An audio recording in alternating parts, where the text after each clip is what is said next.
Ano nga ba ang pwedeng gawin o alternatibong paraan mga tropa, mga idolo kung walang lock profile features sa ating Facebook profile at gusto or kailangan nating i-private, i-lock ang ating Facebook account? Sa side ko kasi mga tropa, as you can see is my features na tinatawag na lock profile sa aking Facebook. Sa ilang segundo lamang ay pwede ko siyang i-lock or i-private. So try natin gawin yan.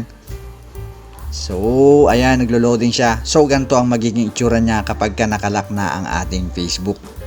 For security purposes na rin ito, or may mga hindi natin kakilala na laging nag-i-stalk sa atin at iwas na rin sa hack ng ating Facebook account, iwas ma-hack ang ating Facebook account mga tropa.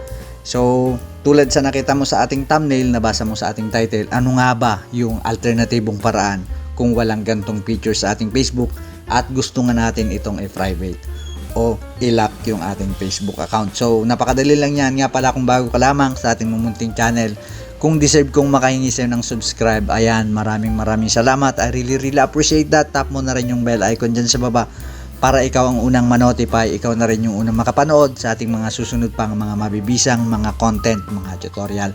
Kung may time ka pa, kung pwede akong makahingi sa'yo ng like sa video na to, malaking tulong yan para sa ikalalago, ikauunlad ng ating mumunting channel. So, ayun na nga, tulad sa nakita mo sa ating thumbnail, nabasa mo sa ating title, ano yung alternatibo or pwedeng gawin sa ating Facebook account para ito ay ma-private or ma-lock kahit wala yung gantong features. So, here we go. Unang step, syempre, babak lang natin tong aking Facebook. Yan, relaunch ko lang yung aking Facebook application. So, kukunin ko na rin pala yung time para ipakita yung ating profile, at kung may mga katanungan kayo regarding sa ating channel, is pwede nyo akong i-PM dito. So, i-unlock ko muna yung aking Facebook profile, at nang sa ganon ay ma-PM nyo ako. So, unlock ko lang. Yan, napakadali lang kapag may gantong features. Napakadali lang kahit i-on, i-off natin yung ating lock profile. So, yan, na-unlock ko na yung aking Facebook. So, proceed na tayo sa ating unang step. Sa unang step ay tatap natin itong right upper part, tong 3 lines dyan sa taas. So, tatap mo lang yan, and then pupunta lamang tayo dito sa setting and privacy. Unang step sa setting and privacy. Pagdating natin dito mga tropa is itatap natin tong settings. So, tatap mo lang yan. And then, pagdating natin dito mga tropa, ang susunod natin gagawin is tatap natin tong privacy checkup. So, tatap natin yan. So, meron tayo ditong 5 na kakalkalin or papasukin para ma-private natin ang ating Facebook account. Siyempre, uunahan natin is yung nasa left upper part, yung who can see what you share. So, mahalaga to.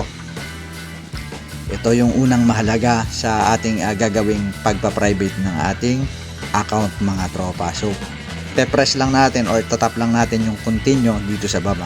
So, ito yung mga information ng ating profile. Continue mo lang yan. Then, ito ang mahalaga. Yung number dapat natin is naka-only me. Tayo lang. Ibig sabihin nun is tayo lang yung makakakita ng ating number. So, kahit ilan namang number ang pwede nating i-bind dito sa ating Facebook information or sa ating Facebook profile. So, sa susunod naman is itong nasa baba, yung email, dapat naka-only me lang yan para tayo lang ang pwedeng makakita sa ating email address para iwas na rin sa mga hackers. Hindi nila makikita yung ating mismong email. So, syempre, regarding sa birthday natin, so naka-only me pa rin yan. So, yung lugar natin, pwede nating i-only me yan or friend lang. So, kung ayaw natin makita ng ibang tao or ng mga stalker kung taga saan tayo. So, yan yung mga current city. So, madali lang namang i-analyze to. So, kayo nang bahala. Pag gusto nyo is private talaga, is naka-only me yung mga option dito sa right side nya. So, ine-next lang natin yan mga tropa. So, dito sa default audience mga tropa, is dapat naka-friends lang yan mga tropa. Para sa mga post natin is sila lang yung makakita. So, kapag ibig sabihin nun, pag hindi natin friends sa Facebook, is hindi nila makikita ng iba. So, ang audience lang natin doon is yung ating mga kaibigan na connected sa ating Facebook profile. Sa stories naman, mga kaibigan, is yan, nakapublic sa akin at di naman nila marireplyan yon kahit makita nila kahit di kami friend, kahit makita nila hindi sila makakapag-reply o hindi sila makakapag-react kahit naka-public at story naman yun. So yan, next lang natin itong ating dito sa right lower part. So dito naman is yung mga blacklist. So may na-block na tayong 15 people. So kung may mga gusto kong i-block, dito mo sila ilalagay mga tropa. So next lang natin. So all set na sila mga tropa. So babak ko lang mga tropa and then proceed na tayo sa susunod. Yan, babak lang natin. Then ito yung how to keep. Ang susunod natin is yung how to keep your account secure. So tungkol ito sa ating mga password. So next lang natin. Ayan, kung ating nararamdaman na may mga tao or may mga malalapit sa atin na nakakaalam sa ating password at hindi na tayo comfortable, so dito natin sila ipapalitan yung ating password. So skip lang natin yan. Ayan. So ito naman is yung ino-notify tayo ni Facebook through email kapag may mga unrecognized na mga lag sa ating Facebook. So yan, next lang natin yan. Then yan, ito naman yung mga additional or extra securities mga tropa. Skip ko lang to. Yan, skip lang natin yan. Then babak na tayo and proceed na tayo sa pangatlo mga tropa. So ang pangatlo is dito sa lower left part. So how people can find you on Facebook. So pangalawa to sa mahalaga sa paglalak or pagpa-private ng ating Facebook account. So tatap na natin yan. So sabi dito, how people can find you on Facebook. So next lang natin yan. Continue lang natin yan dito sa baba. And then ito yung mahalaga, who can send you friend request. So pag may mga hindi tayo kakilala is na ayaw nating ma-add tayo sa Facebook, ang gagawin lang natin syempre sa option dito sa right side niya, tatap lang natin yan and then friends of friend lang. Ibig sabihin, for example ako, hindi kita friend and then may mutual friend tayo, is pwede kitang i-add kapag naka-tap siya sa friend of friend. So nagets nyo, medyo magulo tayo doon. So yan, dapat naka-friends of friend lang itong ating who can send you friend request. Then next natin yan mga tropa. And then dito naman sa who can we suggest your profile to based on your phone or email address. So ang pagkakalam ko dito mga tropa is yung may mga tao kasi na hindi natin friend at may number sila sa atin. So pwedeng i-suggest ni Facebook Meta or ni Facebook sa kanila yung ating Facebook account. So dapat ito is nakano lang mga tropa. So may mga instances kasi na yung ating phone number is, for example, nagpa-load tayo sa mga tindahan is naiwan natin yung number. So may mga nakakakuha ng ibang tao. So ino lang natin to mga tropa. Tulad sa nakikita mo sa aking profile. So naka-no one lang siya mga tropa. So next natin yan. Dito naman is sa search engine mga tropa.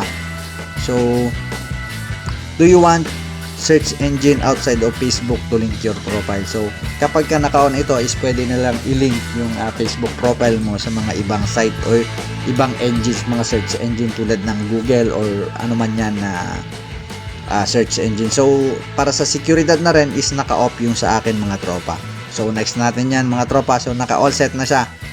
Silipin naman natin yung pang-apat, yung data natin or yung data settings natin sa Facebook. Tap lang natin yan at nang makita natin, so continue natin about to sa location mga tropa at sa mga application na nakalink sa ating Facebook. Kung may mga makikita ka dito na unusual na mga laro or mga application, mga site, is i-remove lang natin dito sa gilid. So for me kasi naglalaro ako ng ML, so nandito na kalabas yung ML. So sa Pinterest, OMG at kung ano-ano pa, i-remove mo lang yan mga tropa kung hindi naman mahalaga. So ina-next na natin mga tropa. So ito naman yung tungkol sa location, no? Sa akin kasi naka-on yung aking location. So babak lang natin yan. Yan, yung preferences, try natin tignan mga tropa. Pero palagay ko hindi naman ito medyo related or masyadong related sa ating topic. So try lang natin itap para ma-review natin mga tropa. So continue lang natin. So pagkakalam ko is ito is about sa mga ads mga tropa. So yan. So hindi naman to masyadong mahalaga siguro. So next lang natin yan. So all goods na itong ating profile kapag nagawa natin yon.